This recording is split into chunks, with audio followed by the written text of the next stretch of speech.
Hello दोस्तों, स्वागत है आप सभी का आपका अपने चैनल बेसिक नॉलेज में। तो कैसे हैं आप लोग? आशा करते हैं आप सब मस्त है, स्वस्थ है और पढ़ाई बहुत ही जबरदस्त तरह से कर रहे हैं।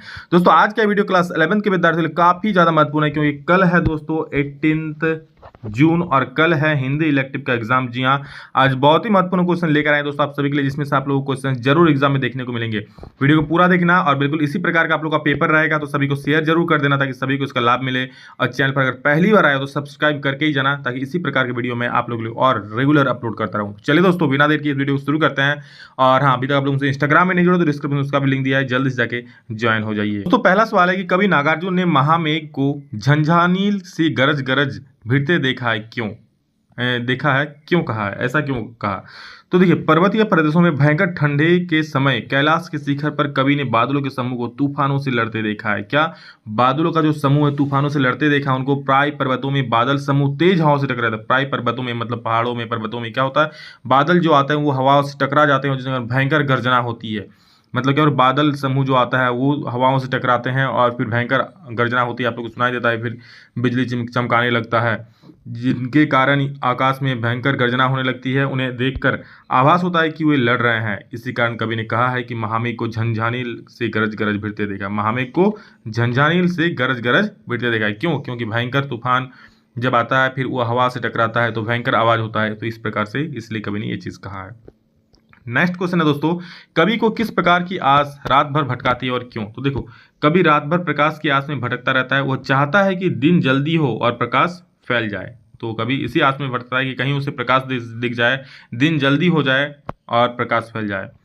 ज्योतिबा फुले और सावित्रीबाई फुले का दाम्पत्य जीवन किस प्रकार आधुनिक दाम्पत्य को प्रेरणा देता है? तो देखिए, ज्योतिबा फुले और सावित्रीबाई का जो दाम्पत्य जीवन था दोस्तों, किस प्रकार आधुनिक दंपत्ति जो है, शादीशुदा जो जोड़े हैं, उनको किस प्रकार प्रेरणा देते हैं? तो देखो, ज्योतिबा फुले ने सर्वप्रथम अपने पत्नी सावित्रीबाई फुले को शिक्षित किया। अपनी पत्नी को क्या किया? शिक्षित किया, मतलब पढ़ाया लिखा तथा स्त्री शिक्षा के मिशन को पूरा करने में लग गए। इसके अलावा दोनों ने किसानों और अछूतों को झुग्गी झोपड़ियों में जाकर लड़कियों को स्कूल भेजने का आग्रह करते।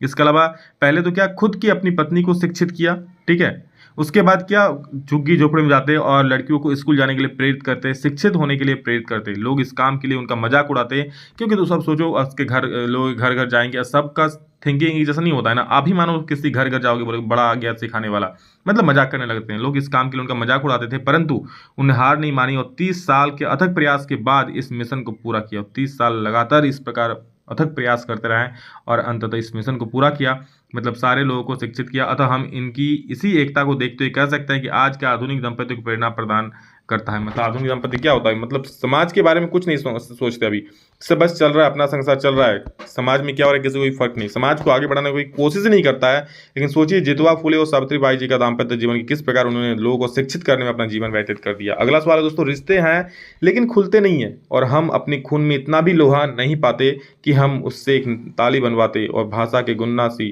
ताली को खोलते। व्याख्या करने वाला इसको देखिए, हमारी परिवार के सदस्यों के बीच रिश्ता तो है परंतु वह खुलता नहीं है, इसमें जंग लग गया है। देखते हो ना कि घर घर में भाई भाई में बात नहीं होता है, ठीक है, तो इस रिश्तों में जंग लग जाता है। एक घर में रहने के बावजूद कई दिनों तक एक दूसरे का चेहरा नहीं देख पाते हैं, इस प्रकार लोग रहते हैं। और हमारे खून में इतना लोहा भी नहीं है कि उससे एक चाबी बनवाकर रिश्ते के ताले को खोल सके। यानी कि इसका अर्थ क्या कर रहे हैं, देखो कि अर्थात गरीबी के कारण वो एक दूसरे से बात भी नहीं कर पाते हैं और कवि के शरीर में इतनी ताकत भी नहीं है कि वो धन अर्जन कर परिवार के लिए कुछ कर सके। ठीक है, मतलब क्या कर रहा है, इसका अर्थ कि गरीबी के कारण वो एक दूसरे से बात नहीं करते। यहाँ पर कारण है गरीबी, ठीक है, गरीबी के कारण एक दूसरे से बात नहीं करते हैं और कवि के शरीर में अब इतनी ताकत भी नहीं है कि हाँ वो पैसा कमाए और फिर तब जाकर बड़ा आदमी बने, तो ऐसा कुछ नहीं हो सका।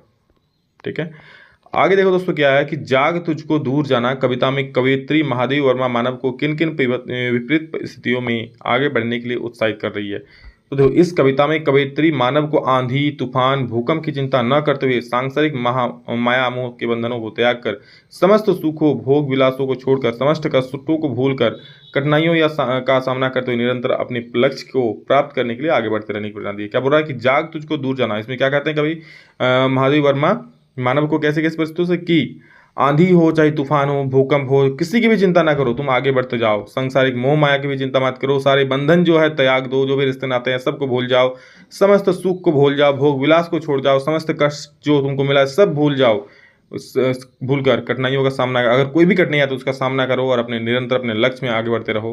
ठीक है, बढ़ने की प्रेरणा दी है। जो तुम्हारा लक्ष्य है, जो तुम बनना चाहते हो, सब कुछ भूल कर अपने सिर्फ लक्ष्य पर ध्यान केंद्रित करो। ये चीज़ यहाँ पर कहा गया है। भारतवर्ष की उन्नति कैसे हो सकती है? पाठ के आधार पर यह स्पष्ट कीजिए कि इस अभागे आलसी देश में जो कुछ हो जाए वही बहुत है। कुछ है, क्यों कहा गया है ऐसा?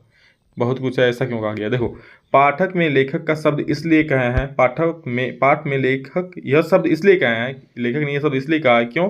क्योंकि भारतीय लोगों में आलस समा गया है। भारतीय लोगों में क्या, आलसी हो गए भारतीय लोग, इस कारण काम करने से बचते हैं। अब सोचो, 1 टके मैं अभी का बात कर रहा हूँ, 1 टका अगर में चावल मिलेगा तो फिर क्यों कोई काम करना चाहेगा भाई? चावल खाएगा, नमक दे के बस खुश रहेगा, तो आलसी हो जाता है ये सबसे। अब देखते हो, आप लोग काम करेंगे, लोग नहीं मिलता हो। यह देखते हुए उन्होंने कहा कि अभागे आलसी देश में जो कुछ हो जाए वही बहुत है। कुछ है, वह कहता है कि इसके लिए हमें सबसे पहले अपने अंदर व्याप्त आलस को हटाना होगा।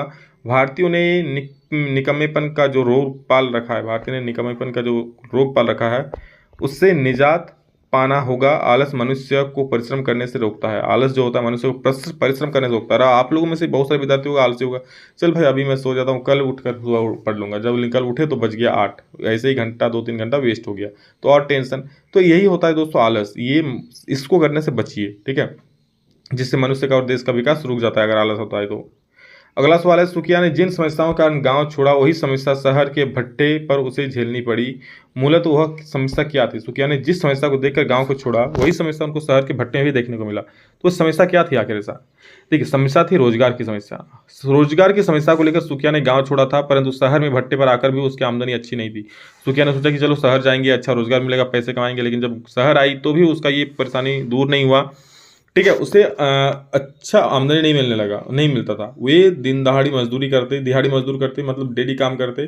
बेहतर जीवन तो दूर, अपना गुजारा भी सुखिया और मानव किसी तरह करते थे। ठीक है, उसे तो बेहतर जीवन तो छोड़ ही दो कि हाँ चलो अच्छे से रहेंगे, अच्छे से खाएंगे, ये तो दूर की बात है, उसका गुजारा करना भी दिक्कत हो गया था। अंत में मजदूर होकर उन्होंने भट्टे की मजदूरी भी छोड़नी पड़ी और फिर से रोजगार की समस्या उनके सामने थी। और अंत में दोस्तों भट्टे की जो मजदूरी थी वो भी छोड़नी पड़ी। ठीक है, और लास्ट में उसका क्या, रोजगार की समस्या ही थी लास्ट में। तो सबसे बड़ी समस्या क्या, उसके पास रोजगार की समस्या थी। नेक्स्ट क्वेश्चन है दोस्तों कि ज्योतिबा फुले और सावित्रीबाई फुले का दाम्पत्य, ये तो आपको बताएं अभी। ठीक है, तो ये था दोस्तों कुछ इंपॉर्टेंट महत्वपूर्ण सवाल आप लोगों के लिए। और आप लोग किस प्रकार के सवाल चाहते, ध्यान से सुनिए, आप लोग हिंदी इलेक्टिव का जो एग्जाम है उसमें किस प्रकार के सवाल चाहते हैं, आप लोग कमेंट करके बोलना, ताकि मैं उस प्रकार के वीडियो आप सभी के लिए ला सकूँ। जितना मैंने बताया यहाँ पर समझ लो, पढ़ लो। ठीक है, कोई भी डाउट होगा तो आप कमेंट में बोलना, मैं फिर नेक्स्ट टाइम उसको ठीक कर दूंगा। समझ रहे हो? हाँ, लेकिन एक काम जरूर करना, आपके जितने सारे दोस्त है सभी को शेयर जरूर करना ताकि सभी को पता चले। और नेक्स्ट वीडियो क्या बनाऊँ वो भी कमेंट में जरूर लिख देना, ताकि मैं उस तरह के वीडियो फिर आप लोग के लिए बना पाऊँ। चलो, तो love you all, thank you all of you. अभी के लिए इतना ही, फिर मिलेंगे नेक्स्ट वीडियो में जल्दी। तब तक जय हिंद, वंदे मातरम।